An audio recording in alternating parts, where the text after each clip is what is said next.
In the world of cleaner, greener, safer and smarter transportation, we tend to focus on cars. You know, big things with 4 wheels and plenty of doors that can get lots of people inside.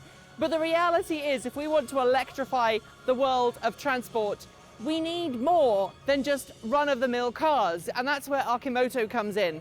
And I'm here at their headquarters in Eugene, Oregon for their special night. They say they've got something special to show us.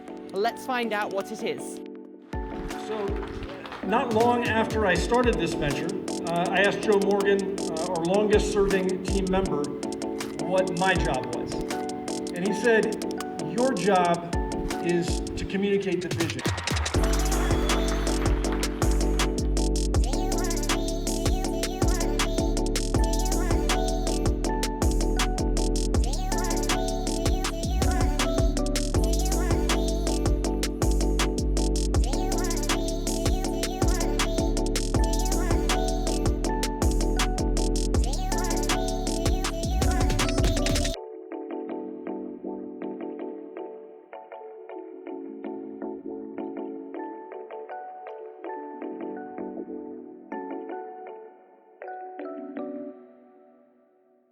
So after the launch of the Arcimoto Evergreen, I'm here in the facility with Marc Frohnmayer, who is the CEO of Arcimoto. As you discussed on stage, it is a fantastic story of the company that could. It's been a long slog to get to the beginning, which is where we are. We just unveiled our very first retail production series fun utility vehicles.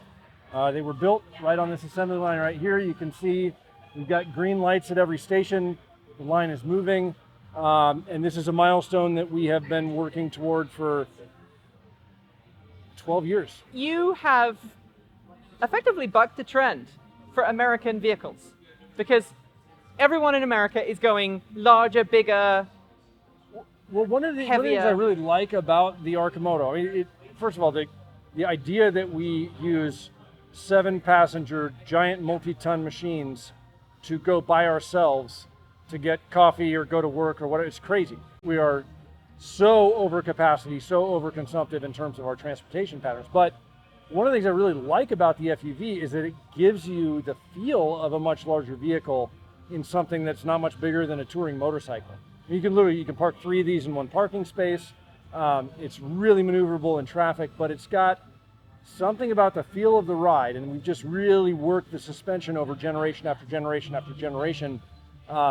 It feels bigger than it is. As a biker myself, I look at this and I see quite a lot of traditional motorcycle trike feel to it, but you've also engineered this to appeal to people who have been driving those multi-ton 7-seat SUVs. So tell me a little bit about that. I mean, I think of it as kind of a motorcycle for everybody else. That is, it gives you the feeling of being in the world. You're not, trapped in a bubble. It's a much more expansive feeling. You're right in the middle of the ride like you would be on a bike, but it has a naturally stable platform. It's got 2 front wheels for turning and for driving. Got a cage. You've got dual seat belts for both passengers. So it has, I would argue, much more daily utility than a typical motorcycle. You can go do a Costco run if you're by yourself. You can carry another person very comfortably. And so where a bike is typically either for a hardcore commuter or for somebody who's just having fun on the weekends, we really see a much more practical utility case for the Arcimoto. You talked about the range that you've just achieved, 102 miles on the city cycle. City driving range of 102.5, I think is what they ultimately came up with, and we were shooting for 100, so it was good to get into triple digits, and that equaled a city driving efficiency of 173.7 miles per gallon equivalent, which is really, I mean, that's just right to the heart of the mission of the company. And this is a great vehicle in terms of commuting, as you've laid out. At the moment, these Evergreen editions are more expensive than perhaps you probably would hope they would be eventually. Well, I mean, cost and scale are inversely related. So we're in low volume. The price is $19,900, which for a lot of our customers, it still constitutes a very affordable price. For a lot of our customers, they're aiming for something that costs much less. And so we see that as we are able to bring up volume, we'll begin to bring down cost. That's going to come through economies of scale. It's going to come through selective redesign and simplification of some of the electronic components. And then ultimately, as energy storage costs come down, that will also affect the price of the vehicle, since the battery is by far the most expensive part. Right. And by keeping the vehicle efficient, you've minimized how much battery capacity Well, you need that to is the use, key, right? right? What's the total capacity on 20 these? kilowatt hours. The idea here is we want to, if you think of being able to build 4 Arcimotos with the same amount of materials that go into one much larger electric car, that's a resource extraction win on a huge level. So as Arcimoto grows, it's really got 3 big challenges right now. The first challenge is obviously to stop the trend towards larger vehicles.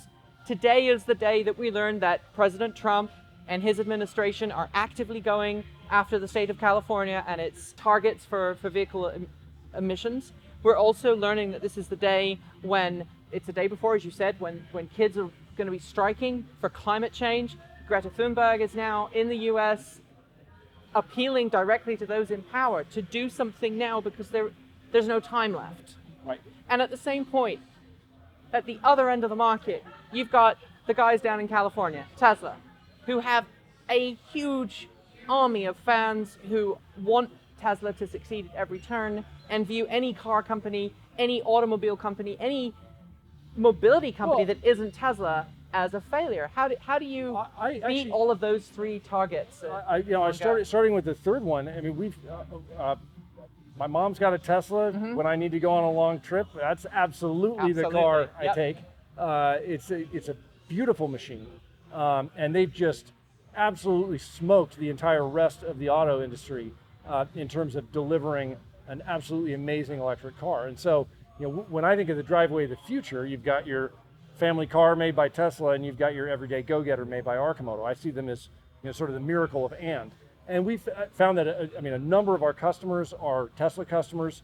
A number of our people who work at Arcimoto are Tesla drivers, and some of the folks who cover Tesla are also looking at us as going after a different part of the market. Oh, absolutely. So as Tesla comes down and eats the market from above, we can come up and meet them in the middle. And I think, honestly, that is the fantastic story for you guys, and the success story that is, you're a publicly traded company, you're on the stock market, you're building cars, you're delivering them to customers in the coming weeks and days. Technically, yesterday was when I Your got first mine. delivery? Yeah. Well, do you count as the first company? I count for myself, for sure. Yeah, in my book. No, but it was our very first retail series, stickered, compliant, fully tested, all the rest, and that was major milestone. Well, congratulations! So, I can't wait to get behind the wheel of one. Handlebars. Or the handlebars. The handlebars. Yes. Can't wait to get behind the handlebars of one. I've owned a 3-wheel City L in my time. I've owned a couple of Twizzies. Oh, nice. I am a microcar and small vehicle fan, and I can't understand why everybody's not driving these small vehicles. I think if that's your comparison, I think you're going to. I'm really looking forward to it, and I view this almost as like the grown-up version of what maybe a Twizy could be for America. You guys are 75 miles an hour top speed. Yep. You're fully compliant. You can take it on the freeway. Yeah. So it is a motorcycle. Yeah. That's a advantage. One aspect of the motorcycle class is that versus a neighborhood electric vehicle, motorcycles can go on all the roads. And we've done extensive testing of the upper frame assembly, the seat belts, on all of the seat belt anchorages, all that stuff, over and above what would be typically tested on a bike. Fantastic. Thanks ever so much. Congratulations really on here. making your opening delivery night, even if you got yours yesterday. We got to the starting line. So long may it continue. Well, thank you. Let me know what you think of the Arcimoto Evergreen in the comments below. Don't forget to like, comment, and subscribe. You can support us through Patreon. Send us a coffee through Ko-fi, and of course visit our swag store. I'll be back with more content for you all to enjoy, but until then, keep evolving.